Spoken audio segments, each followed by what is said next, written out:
All right. Welcome, everybody. How are you guys? Looks like I'm live on TikTok. If you could give me a thumbs up, let me know that you can hear me and see me all right. That would be greatly appreciated. I am producing myself tonight. Thank you so much. All right, wonderful. And thank you for the hearts. Please keep them coming. Share this video. Tonight is going to be full of healing, and a lot of people need this. And if they don't need it yet, they probably will in the future. So please do share this. Drop a comment of any kind. It helps me out in the algorithm. Welcome everyone on Instagram. Let me know if you can hear me and see me all right. I do want to give a heads up that for those of you tuning in through Instagram or TikTok, you know, we have a lot of mishaps. TikTok will always shut me down approximately 45 minutes to an hour into whatever live I do, just because they hate me for no good reason. So they will be doing that, like always, I'm sure.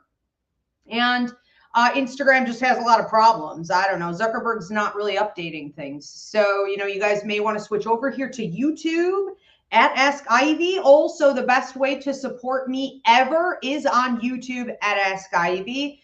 And welcome everyone on Facebook, Ivy Rivera, Ivy Rivera Psychic Medium, and YouTube at Ask Ivy. All right, we've got, let's see how this is operating. I am producing myself. Pray for me, okay?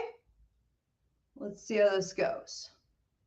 Let me give this a second to let a few people tune in. We've got Jill, Tiffany, Marae, Bethany, Vanessa, Heather. Okay, beautiful. Looks like we're good here as well. So I want to encourage you guys to start dropping any questions or comments that you may have on tonight's sermon topic. This is Grieving the Living. Now, I'm not going to be able, because I am producing, I'm not going to be able to take those questions and comments from Instagram and TikTok. So if someone wants to moderate for me and transition them over here to YouTube, that would be greatly appreciated. Otherwise, I do need you guys to log on to YouTube, okay, and go ahead. This way I can see your questions at the end of every service we do. I get to all of the questions, and I also am going to be taking your prayer and healing requests. I'll be going over those for the next couple weeks. So even if you guys are watching this and it's already published, feel free to start dropping your prayer and healing requests. All right. And I also ask that everyone tuning in, you know, we are a community. Please do pray and manifest over each other's comment section, hear requests and needs for healing. So a couple quick announcements before we go ahead and get into this today. A lot of people have been coming to me lately getting business readings, or they want to know about their life contract. And a lot of people are desperate to offer healing to the world, but they really don't feel that the clinical route is the route anymore. They don't want to either invest in a psychology degree, or they're feeling like clinical medicine in whatever way has become so corrupt. They can't authentically do and evolve in the work they honestly want to offer, or they've been doing it and they're sick and tired of it. They want to transition into something more holistic and authentic and in alignment with where we are headed, okay, as a people, as a universe, as a world. And I really want to remind everyone that we have a spiritual life coaching training here at Roots Revival Interfaith that can help you to make that transition. It's at the very least a starting point for you. So you can counsel people, you can offer healings to people, sort of like life coaching, but life coaching in a lot of ways is also dead, done, and over with, okay? It has been drained over the last 10 years. So if you're looking for some way to evolve out of either life coaching or clinical medicine, into something more authentic and healing, but you don't want to full on become a tarot reader or a psychic medium, or you don't know if that's a route you'll be interested in, this is going to be where you go next. So check it out. Spiritual Life Coaching is up on the website. So is the reverendship training. If you want to start offering healings, you want to be there for death coaching, you want to be there when people are going through crisis. You're the only one allowed on the scene if you are a certified reverend, ordained, and we are a federally recognized church and religion here. You can get ordained to be there on the site of an accident, giving final rites, what have you. Also performing ceremonies, weddings, baptisms, funerals. So you may want to check out the reverendship training. Also, that's a great outlet for people to figure out where exactly you want to go with all of this healing and get out of the convention. The lottery is open for those of you who didn't see. If you don't follow me on social media, I announced it today. So if you want to win $2,500 value a seat to my psychic mediumship course, which starts January 7th, tickets are now on sale for the raffle. It's something like $5 gets you one ticket, $20 gets you 5 tickets, I think. I'm not sure on that. Don't quote me, but it is officially up on the website. So go get your tickets now. Also, if you want to take the psychic mediumship course, but you don't want to wait until January, it's evergreen. So you can join anytime. All right, check that out. All right, looks like we got a few people tuned in here. I do want to get into today's topic and start also collecting. Again, if you guys are tuning in late, I'm not going to be able to take your questions from Instagram or TikTok. So if someone wants to volunteer to move them over here to YouTube, that would be great. Otherwise, if you're on one of those platforms and you do have something you really want to say or something you want to ask, you may want to switch over to YouTube at Ask Ivy. I can see everything right here. Okay. So welcome everyone. Thank you for being here. I'm your pastor, Ivy Rivera. I'm a psychic medium, a Taino Arawak, and this is Roots Revival Interfaith, where we believe in the 3 truths in the universe, which are numerology, astrology, and intuitive intelligence. If you utilize these 3 truths in your life, you are going to understand what your roadmap for your life is. You're going to be able to access the healing and the opportunities you're supposed to have access to.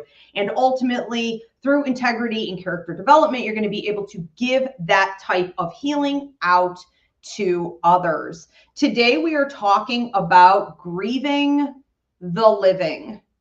And I want to say that it's so important for us to take a minute to talk about why this is such a sore spot and why it's sort of a hot button topic, because it is so taboo in our society. I think it's probably here in America a bigger problem than other parts of the world, but I do think this is an international problem because we live in a capitalistic world where it's like dog eat dog, go, go, go. We're part of the machine. There's no time to think about this. There's no time to think about that. There's no time to tap in with what you're really feeling and the type of healing you need and who you really are. You know, there's no time for any of that, because then you're not making money for the machine. So it's particularly bad here in the States. And I think that, you know, one of the areas where we're really not allowed to go is here. We are allowed for a very short period of time to take a break from work if we are in like a bereavement situation. Someone passed away. It's brief, but it does exist. There's a little sympathy, maybe only a day or two, depending on your job. But people do tend to understand that. And then they tend to give you a little bit of leeway for a couple weeks if you lost like a parent, a child, a spouse. If you didn't lose someone that close to you, people have really zero sympathy. And after a couple weeks, the sympathy dries up real quick, regardless of who passed in your life. All right. And it's like, get back to work, get back into that machine. Now, if you are grieving the loss of someone who is living, there is no room, zero acceptability of this. There is no room for communication about this. And I think there are a couple different reasons why. First of all, the grieving process itself, when you're dealing with someone who's alive, could last even longer than the grieving process of someone who passed. So when we look in psychology and patterns and what research shows, grieving the deceased is typically 5 to 7 years of some pretty intense change and healing that needs to go on. With the living, we don't know. We don't know. No one talks about it. I wasn't able to find any significant research on it other than people who are dealing with family alienation. And with family alienation, it tends to be extremely destructive to whoever is being alienated or whoever has had to set boundaries and leave.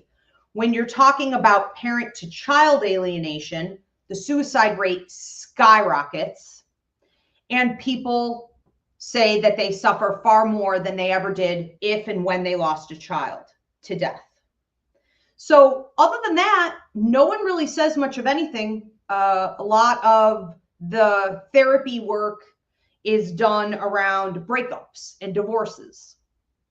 And there's a lot of profit that can be made off of that, sort of hanging on or trying to rewrite the ending or hoping that your love partner comes back, in marriage counseling. So I don't really believe any of the research there, again, because it is such a money maker. So let's break down some of the reasons. Okay, I think this goes on and some of the categories where we see this most frequently, and then we're going to talk about the healing solutions I have found in my own life and what helps my clients to move through it, not around it, not to block it, but through it to the other side, where you could start to feel the healing process is actually beginning. You've got at least a handle on it. You're feeling more self-empowered, and you can start on that new chapter of your life. So this isn't like a gray cloud, just sort of always hovering above you.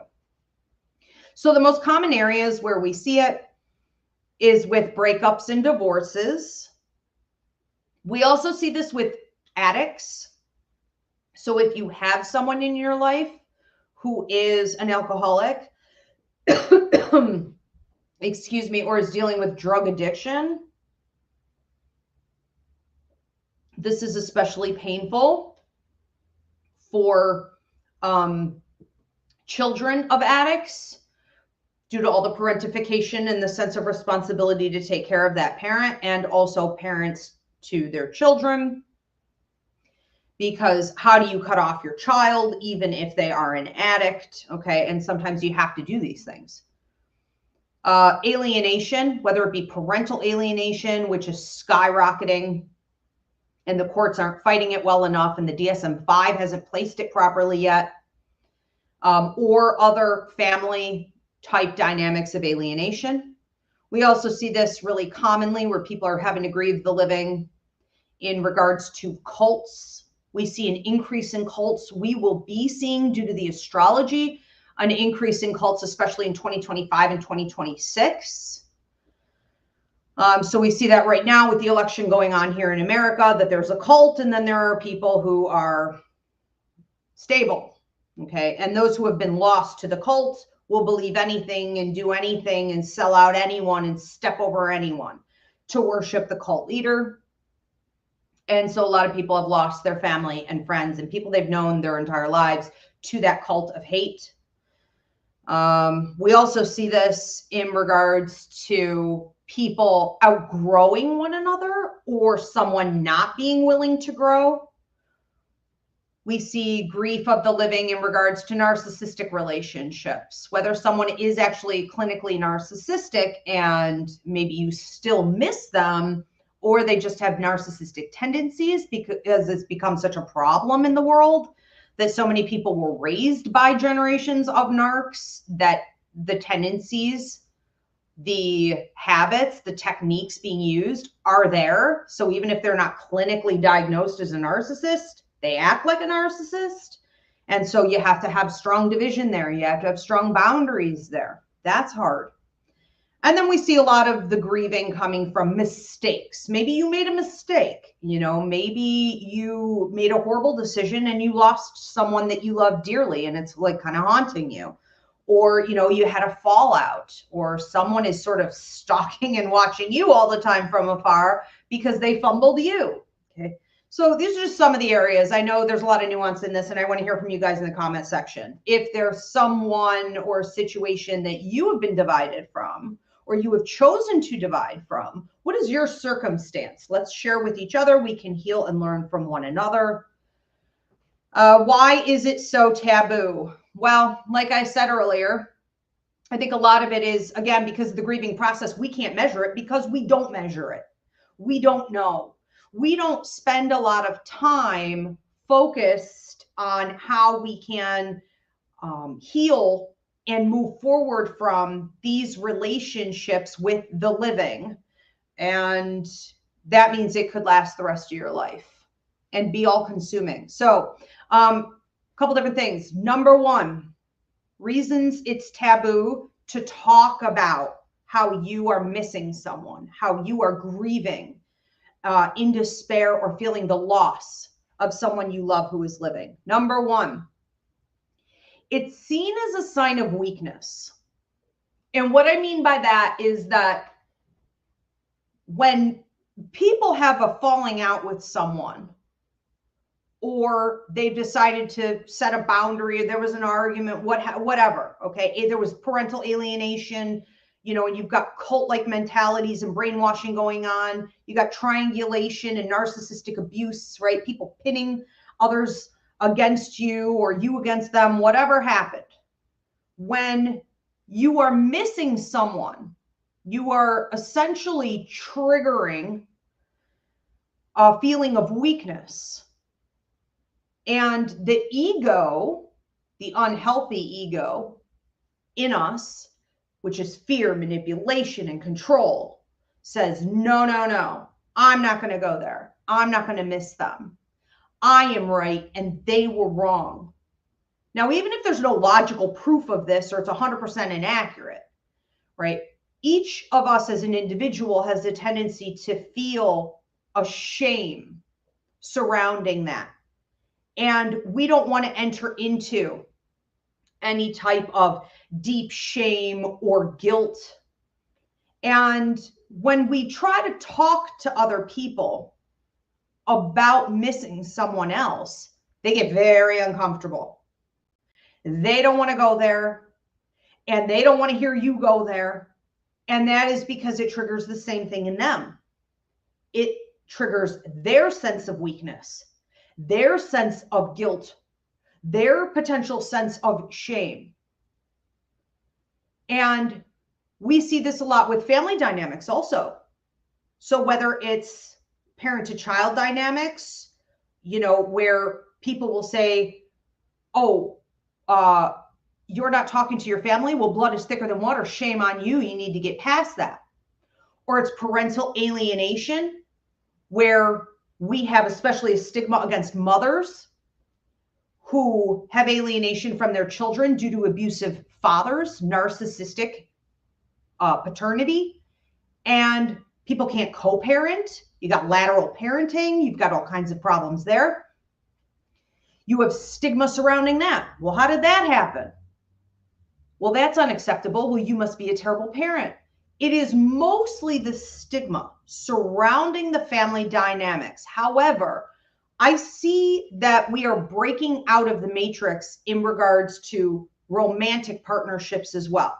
Like there was always shame surrounding a divorce, giving up, a failed marriage, how it speaks to one's identity or their character, or it makes them less than because the marriage didn't work out.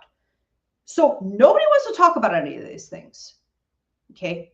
Because when you open up to someone and you say, I need to talk about who I miss and who I love, even though there's space and divide right there, people get so uncomfortable because they also have a story they're not telling, or the threat of a story they may one day have to tell. And so it is taboo.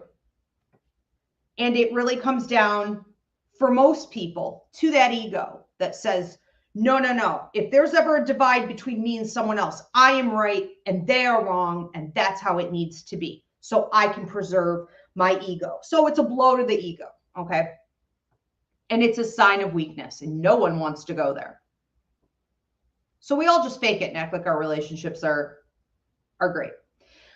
Number 2, it makes people uncomfortable because if you start talking about your healing journey or how you overcame grieving someone who's alive, or you have transmuted that toxicity from pain into power, you've learned how to talk openly about someone you miss and say, I love them, but I can't have them in my life.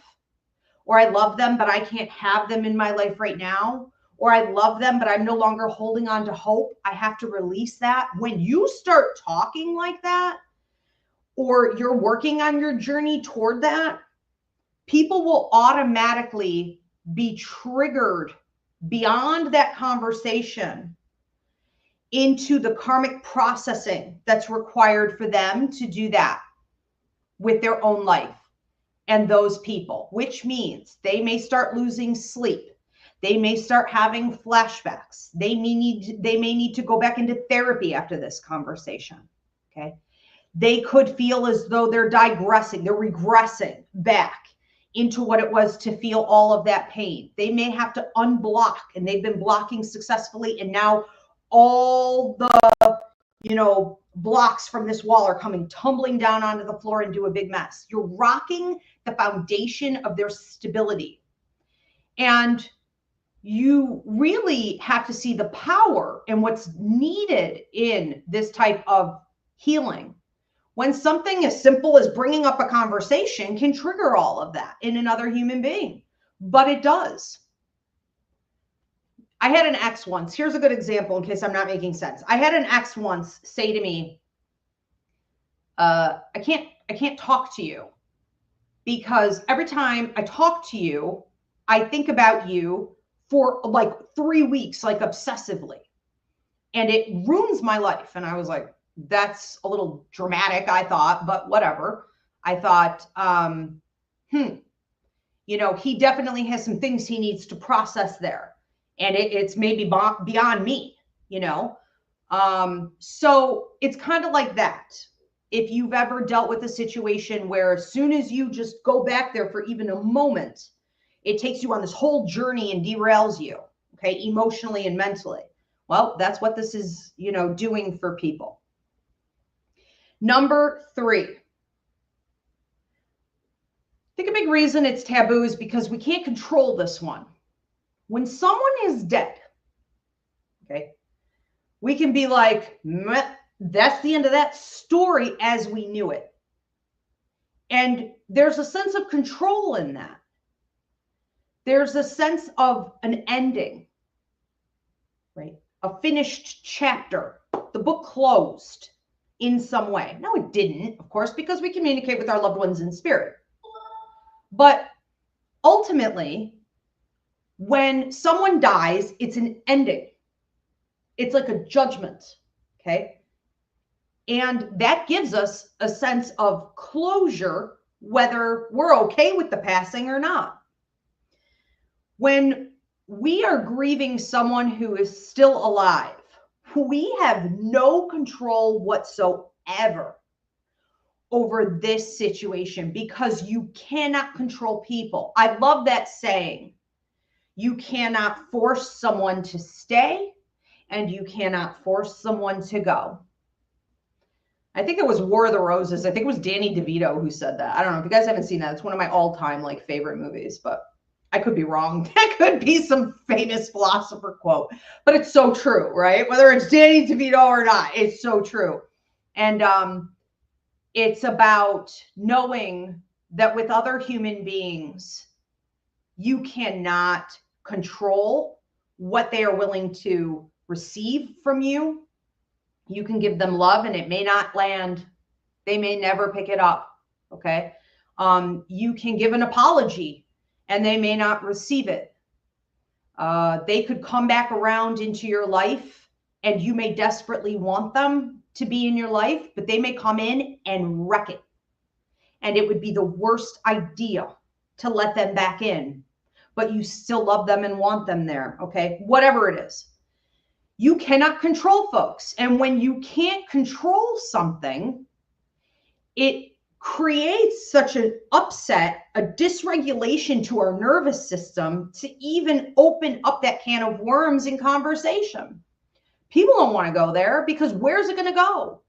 You know, you just sort of spin out of control in a situation like this. So is the fear. I disagree. I think just having this conversation is definitely going somewhere. Okay. I think that talking about it doesn't have to have a point.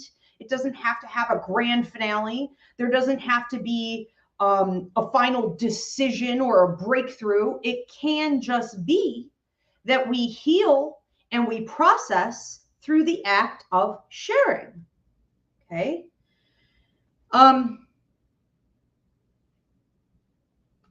So anyways, that's the point. Okay. On number 3 is that people feel they don't want to talk about this. And this is so taboo because we can't control people. We can't control where this is going to go. This is crazy. This is chaos. Could be, maybe. Okay. It's every step along the way. When you're grieving the living, you're making new decisions on what is safe, what is reasonable, what will and will not be received, and what is within you to do, what is you staying in your lane versus overreaching into what is outside of your control. You're learning along the way, every step along the way. It's a long journey. It's a long game. All right. It's a long, dirty journey. Let's put it that way. But usually when we are grieving the living, it is something very karmic. And so the relationship itself is not the point. What's happening there is not necessarily the end all be all in the bigger picture. The bigger picture is how you are supposed to be learning karmic lessons, how you are supposed to use this to say, what am I supposed to learn from this? How can I grow from this? What is this showing me?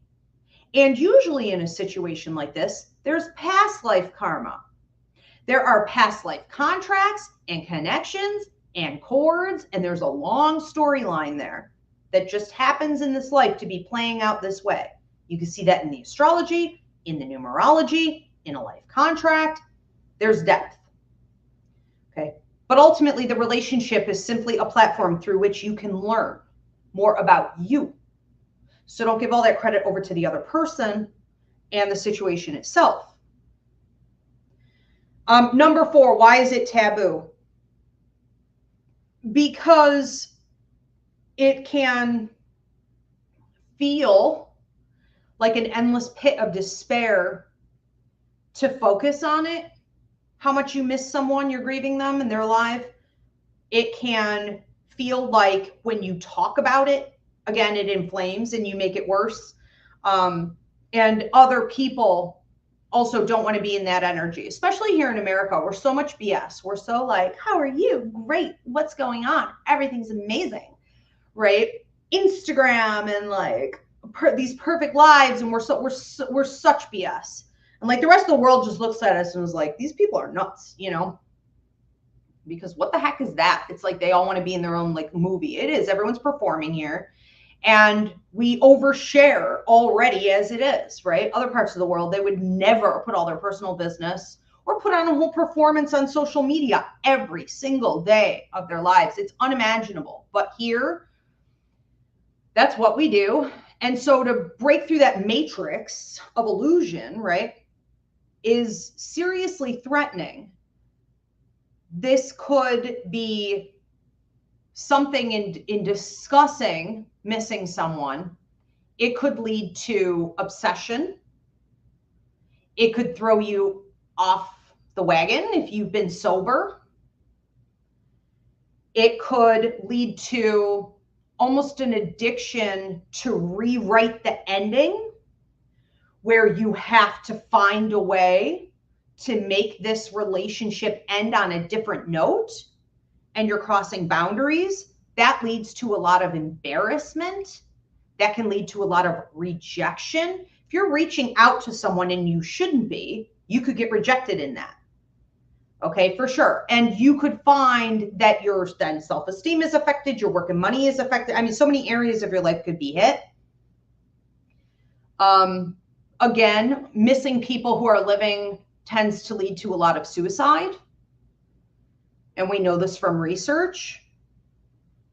So people don't want to think about it, feel it, talk about it. They don't want to allow it.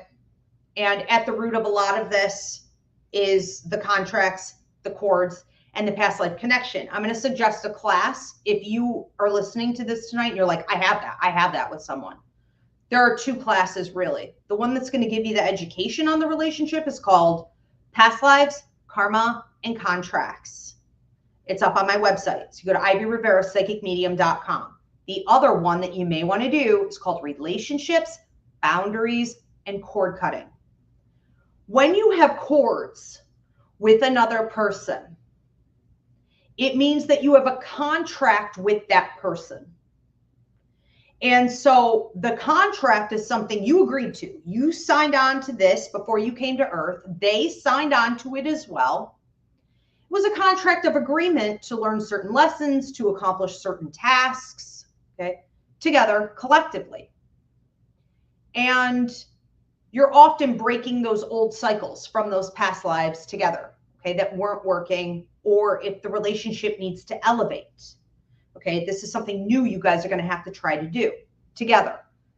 And you have cords to keep two people together. It's the universe's way of saying, here, you need some stick-to-itiveness because this isn't going to be easy. So let's stick them together with these ropes, basically.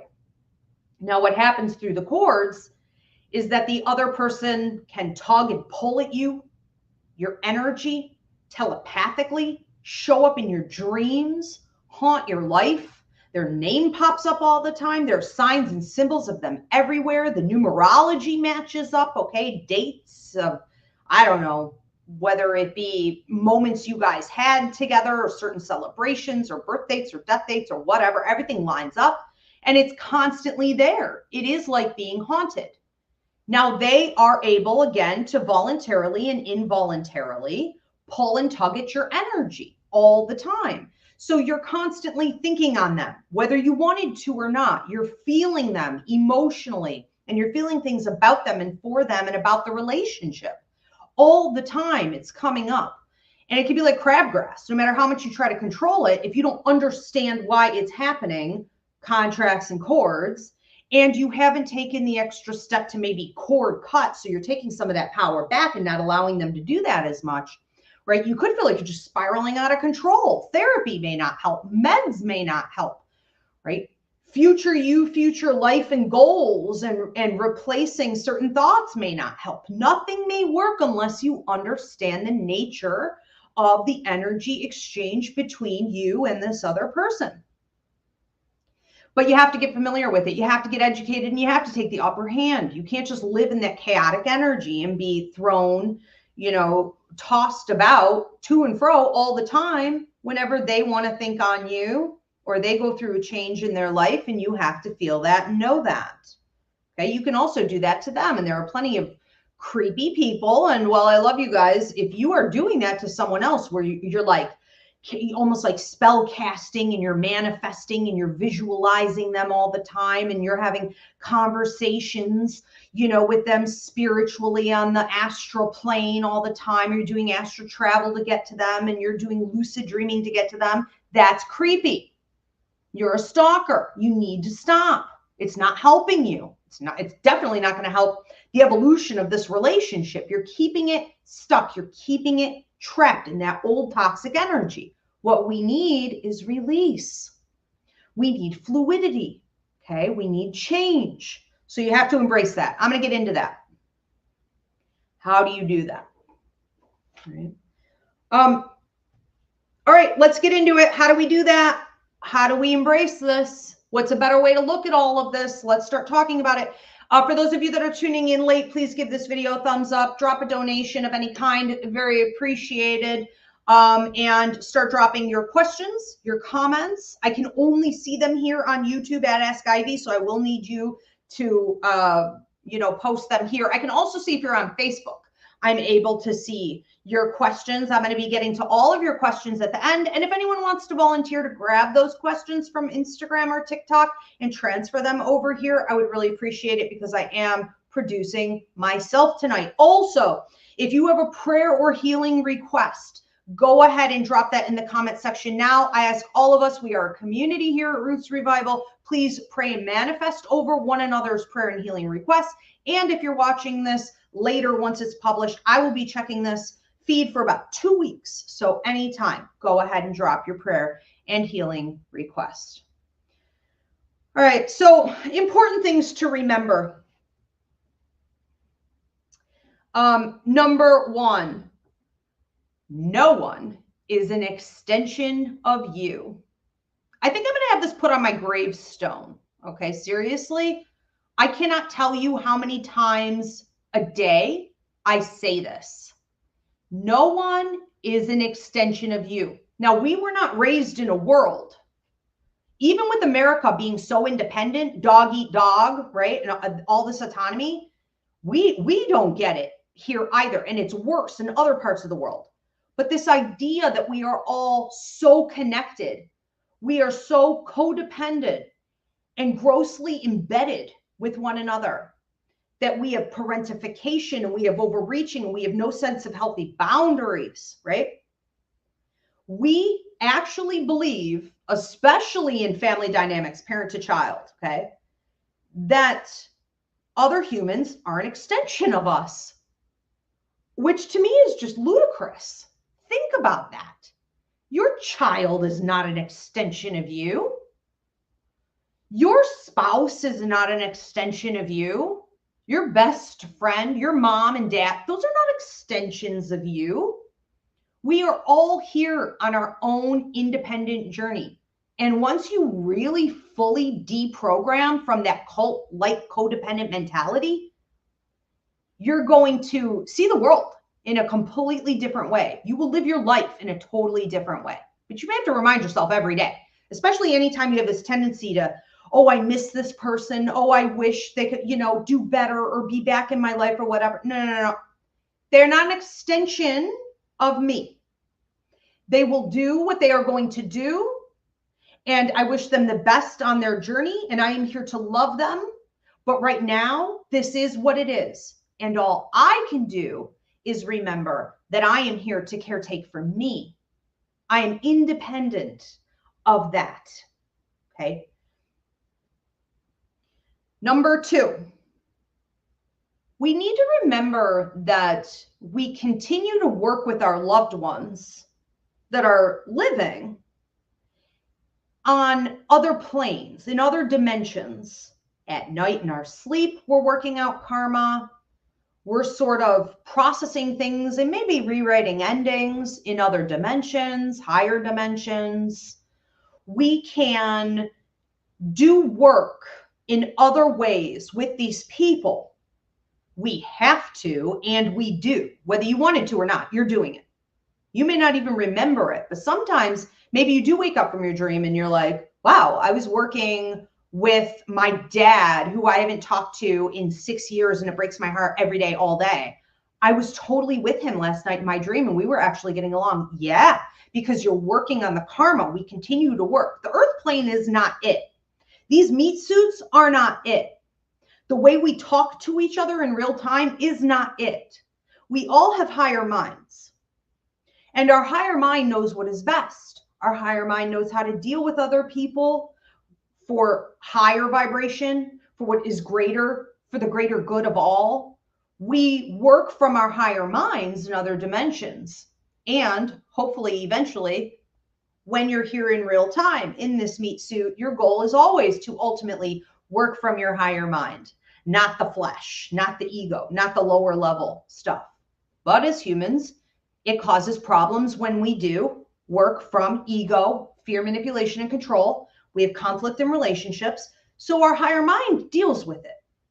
Okay. When it's acceptable to deal with it. Astral travel, the dream state, other dimensions.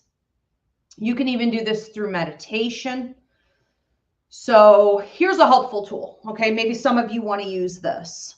And this is not stalking, like I was just warning some other people about. Okay, but this is more having positive intention and changing the story and the energy that you feed here in whatever way you're empowered to do so. Okay, it's within your realm to do so. So let's talk about that. Number 3, you want to replace despair and overreaching with visualization, energy healing. You could call this manifestation.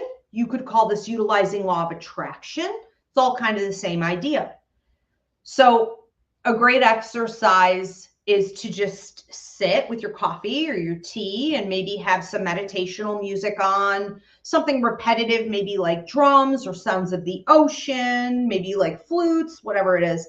Try not to have words in it, but you want to sit and you want to maybe for 10 to 15 minutes, just close your eyes and visualize the person that you're missing. And you say, my inner child wants to play with your inner child. And you say, my higher mind wants to talk to your higher mind. And you allow for a healthy exchange of energy there. And if there isn't a lot of exchange that you're feeling, you dictate what you're putting out, what you're sending to the person, what you're sending to the relationship, how you're feeding the energy.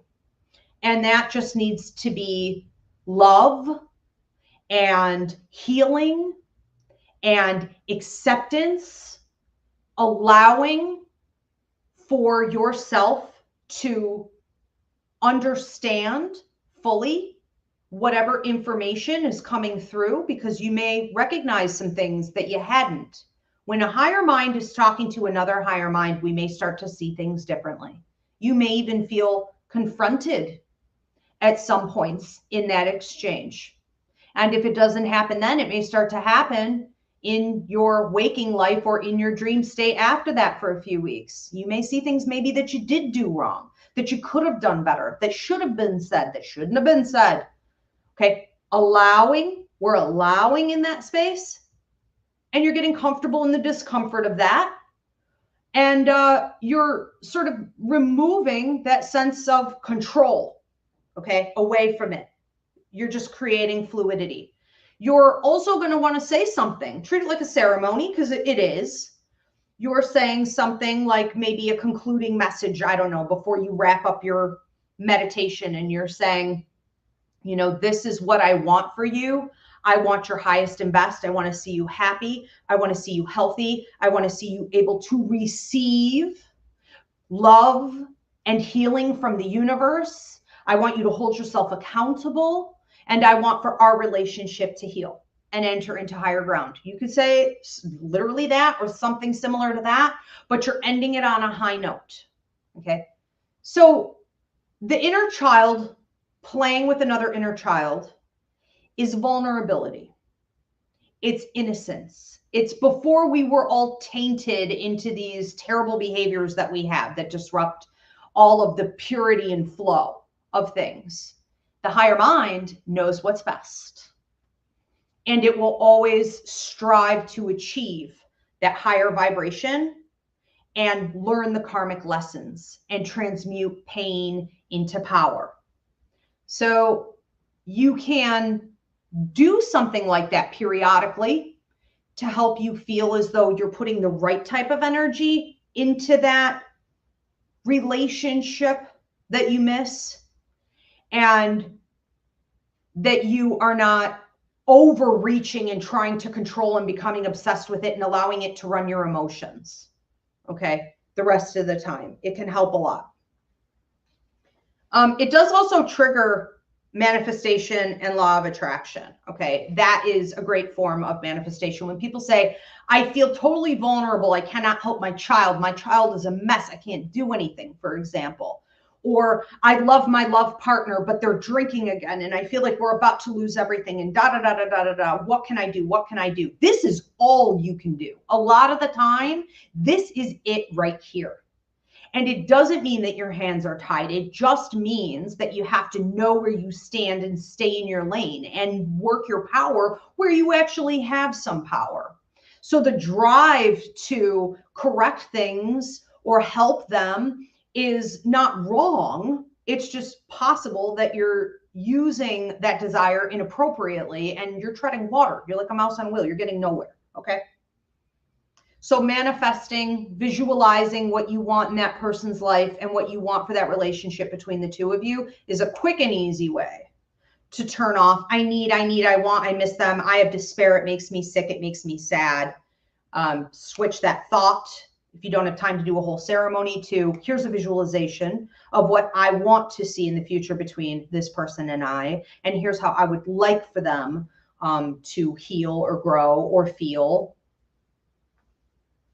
All right, a couple quick things that you could do. This is, I believe, becoming more and more common because we do see more families falling apart, whether it be for cults. We see more parental alienation skyrocketing.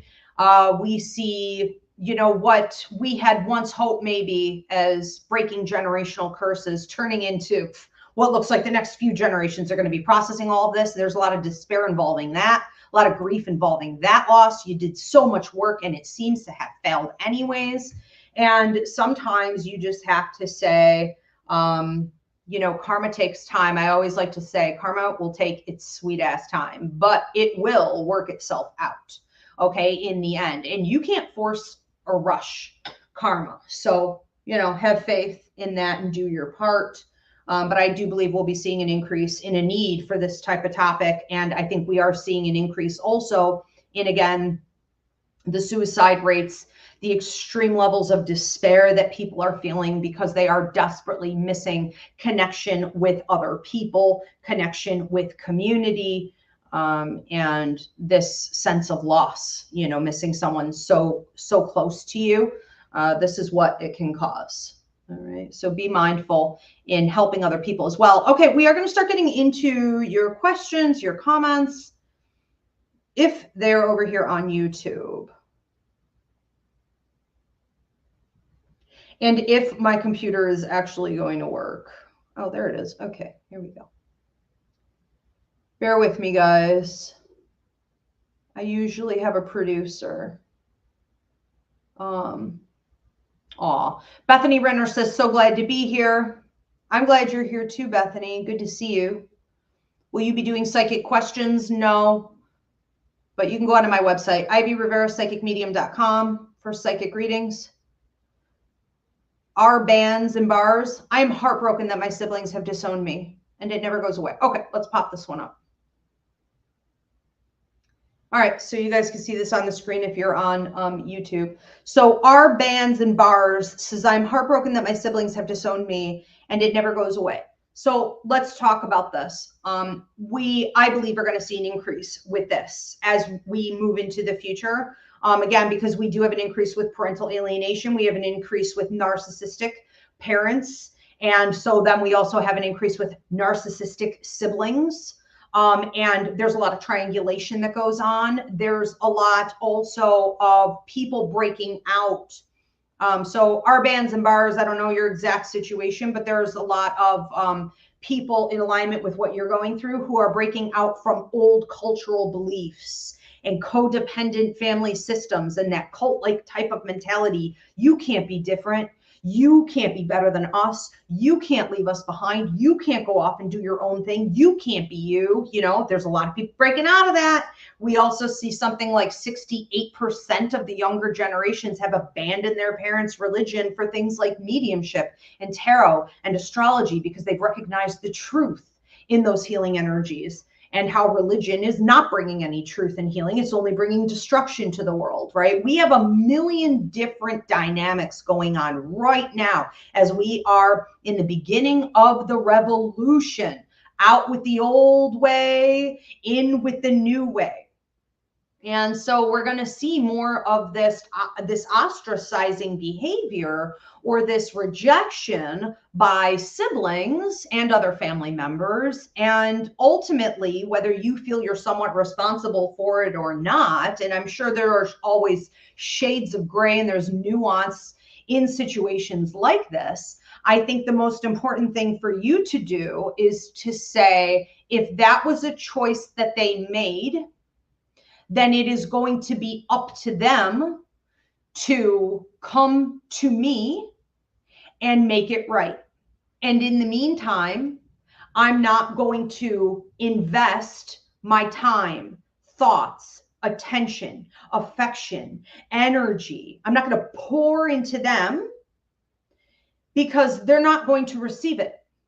Okay. So when someone sets a boundary with you, you really have no sane choice but to respect it and to say, no problem. You're not an extension of me. I will go ahead and I will work on me. And I hope that one day you realize the choice you've made, how wrong it is, and maybe they come back. Maybe they don't. And you embrace and accept along the way that is the highest likelihood. It doesn't really help to live in a ton of false hope in situations like this. It can stagnate out your healing. So try to say the way it is now is more than likely the way it will always be. And I have to find ways to cope with that. And if it improves, I am open to that. And that would be a beautiful thing, but I'm not reliant upon that. Okay. Also, remember that everything we go through in life is part of our life contract, especially these types of situations, because they're past life, because they're contracted, because they're karmic. So anything we go through in life, we're supposed to be saying, what is the bigger picture? How can I alchemize it? What are the lessons I've learned? And how can I ultimately use this when I'm ready to help other people, to either prevent it from happening or to heal from going through the same thing? Okay. So there's a bigger picture here. Is it a book? Is it a story? You know, is it you becoming a therapist? What is it? What are you supposed to be doing with it ultimately? Don't forget that part. That brings us the final level of our healing. Level 1 is recognizing it. Level 2 is alchemizing it. Level 3 is giving it out.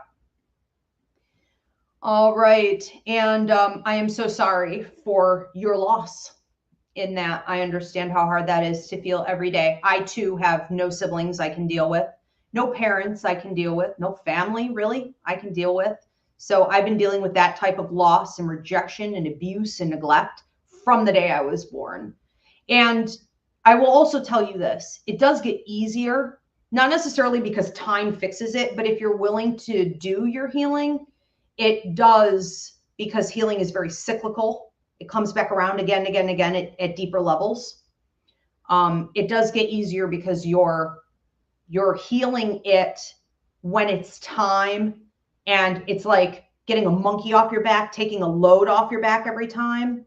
You get lighter. You also get smarter, and you pick up more tools for coping, you know, so it will get better. Let's move on to another one. I think I can see the whole thing.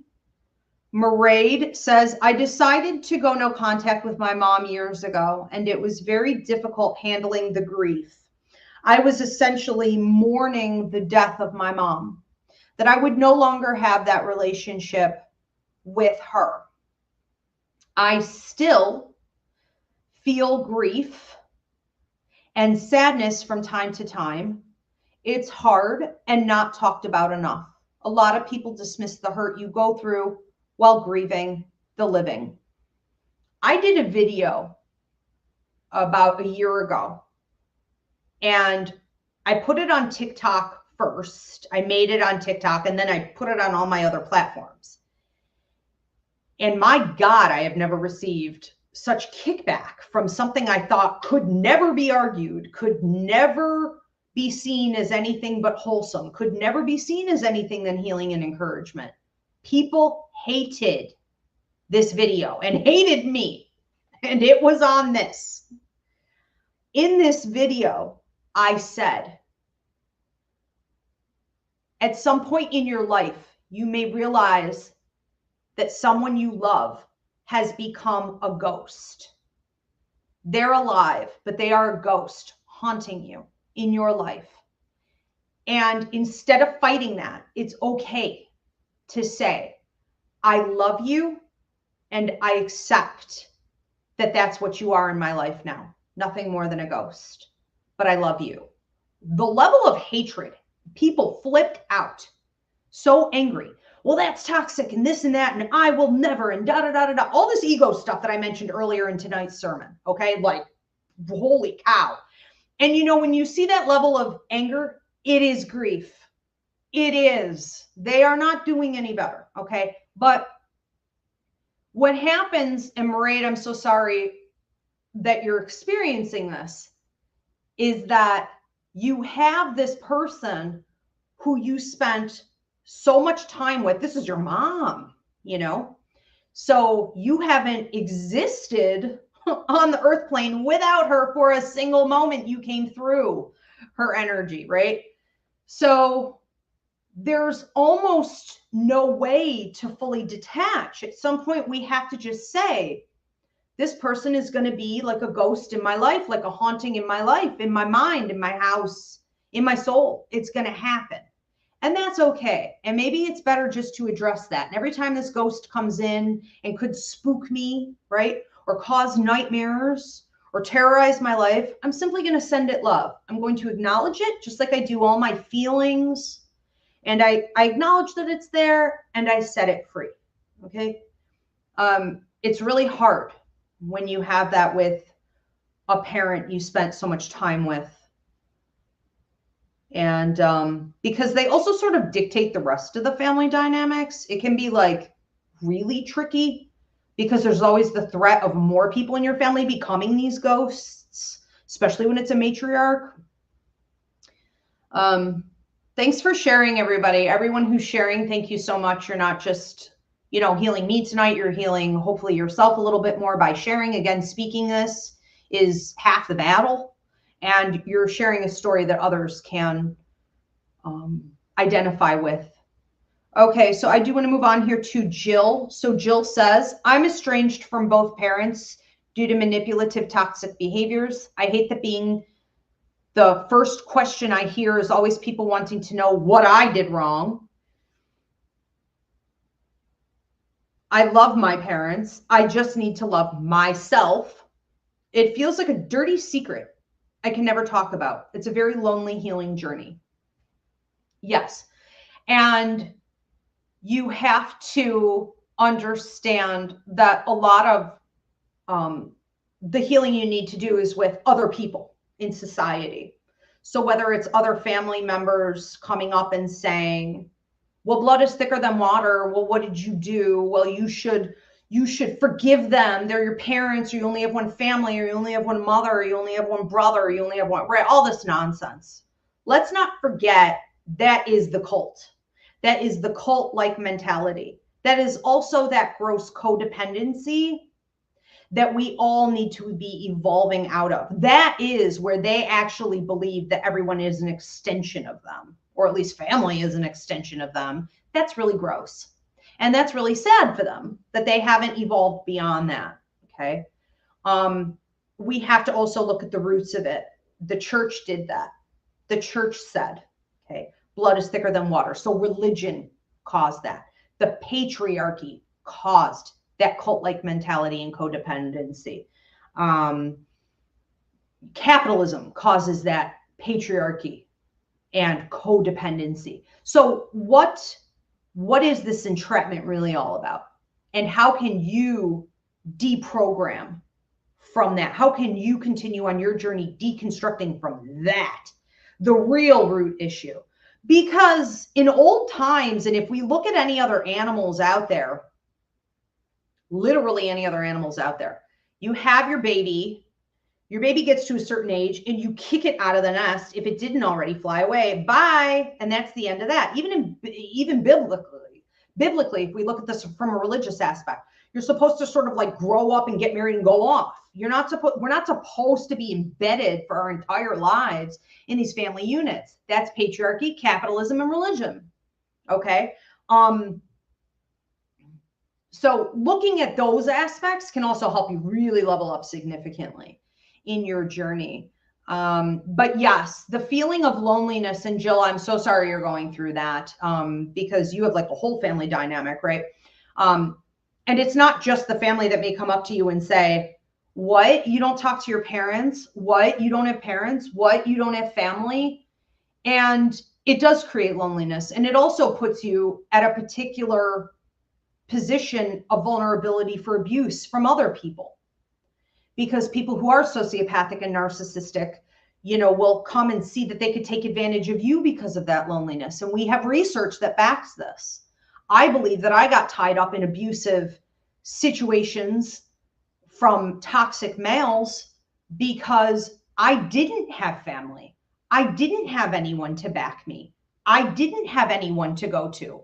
Was I lonely and in a state of despair? No, I think I do pretty well on my own, but I didn't have defense. So you become vulnerable in a different way than what you even think.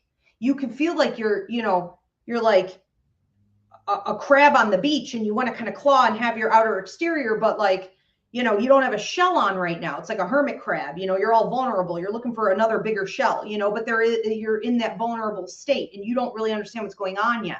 And you don't know where you fit and you don't feel like anything will ever fit. And I think that's another reality that some of us need to embrace. Maybe you will never feel like you fully fit in with a family or fit in with a love partner or fit in with your children or fit in with a friend group or a community. Maybe you won't ever feel like you fit in, but you fit in because you're a human being. You're a spiritual creature having a human experience. Therefore, you are part of the group. Okay, so that's enough. You fit in with the universe. Okay. You're here to do things. Let's not hyper focus on fitting in and feeling that sense of, either community or really being able to, have unconditional love or vulnerability or all of that. We can let that go. And this is another thing, and this is a class up here. It's free on YouTube. You can put it in the search bar. It's called Unconditional Love, which is childhood love, versus transactional love, which is adult love. Okay. So also identifying that we will never beyond childhood. And Jill, that's a loss for you, because if you didn't receive unconditional love from your parents, you're shit out of luck. You didn't get it your whole life then, right? I feel you. Same for me. But if you didn't get unconditional love in childhood, you will never probably receive unconditional love, and you should stop looking for it, because after childhood and our parent dynamics are gone, we're in transactional love. Okay, so accepting that can help a lot as well. I love that Jill also says I need to just love myself. That's what I need to do. 100%. They won't give it. You give it to you. Okay. Bethany Renner says, the 2 classes you mentioned are 2 of the best courses you offer, hands down. I've learned so much from them and reference them over time. I have found that the more I grow in my spiritual journey, the greater the peace I have around not having certain people or behaviors in my life. Yes. So I'm not sure which 2 classes you're referring to, Bethany. Oh, I know what you're talking about. She's talking about karma contracts and past lives, and she's talking about relationships, boundaries, and cord cutting. Okay, absolutely. Thank you, Bethany. Yeah, I feel like those were masterpieces just directly channeled from the universe. Like it does life-changing work, but you have to be willing to do the work, of course, as you know, with the boundary cutting class. But I love that Bethany says here, I have found that the more I grow in my spiritual journey, the greater peace I have with not having certain people around me. And often that is, again, sort of deconstructing and having more awareness about codependency and those types of tendencies. TikTok is going to shut me down in a matter of minutes. They already popped up the screen. So you guys may want to switch over here to YouTube at Ask Ivy.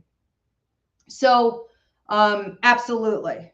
Absolutely. And I think that the more we develop also with our, not just spiritual development, but our intuitive intelligence, also psychic, mediumistic, empathic ability, which really goes hand in hand with developing spiritually. The more we have that, the less we want people around in general anyways. You don't want every Tom, Dick, and Harry off the street coming around.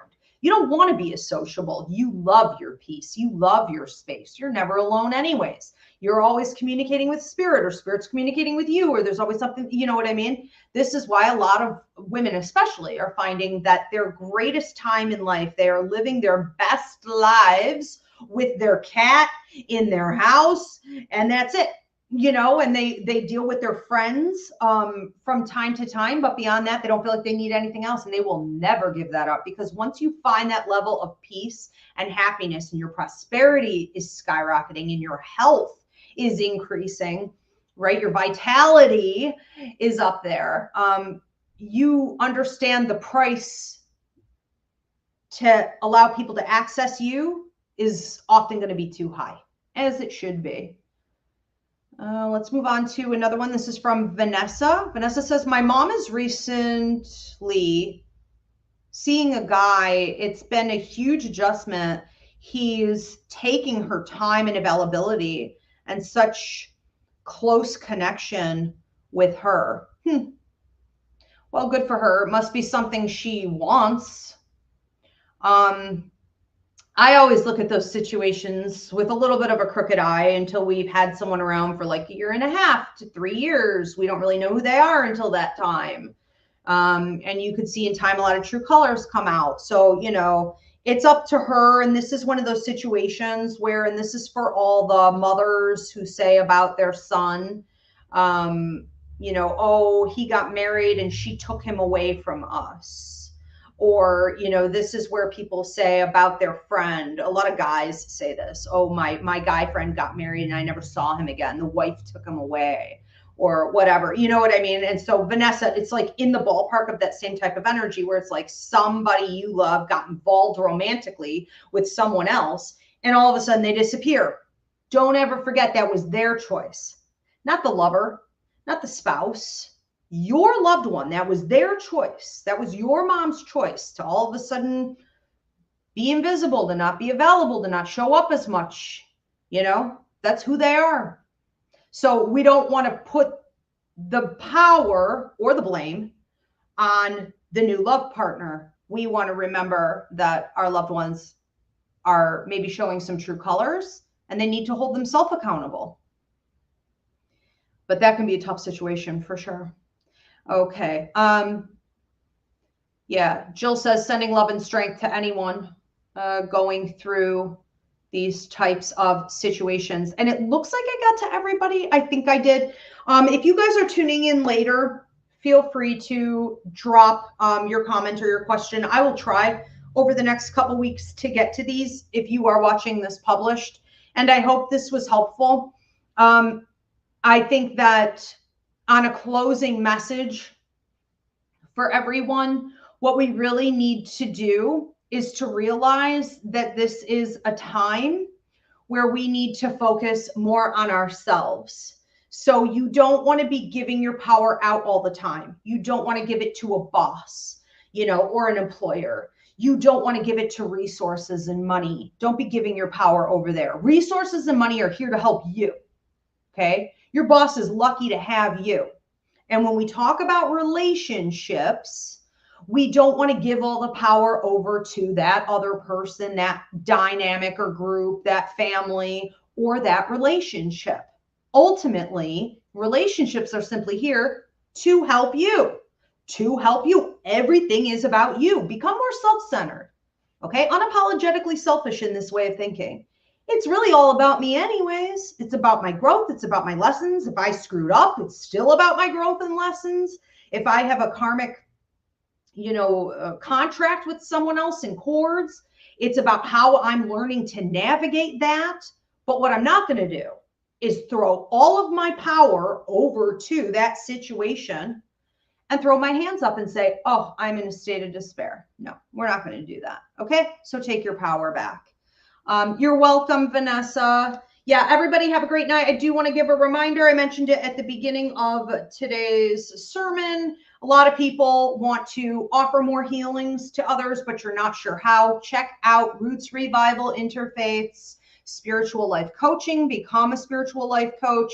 And you may want to check out the Reverendship as well. And raffle is up. We just got it up on the website. If you want to win a seat, $2,500 value to the Psychic Mediumship course, you can get your raffle tickets now. And we are evergreen. So if you don't want to wait till January 7th to start the course with everybody else, you could join anytime. I hope to see you guys there. Have a great night, everybody. Thanks for being here.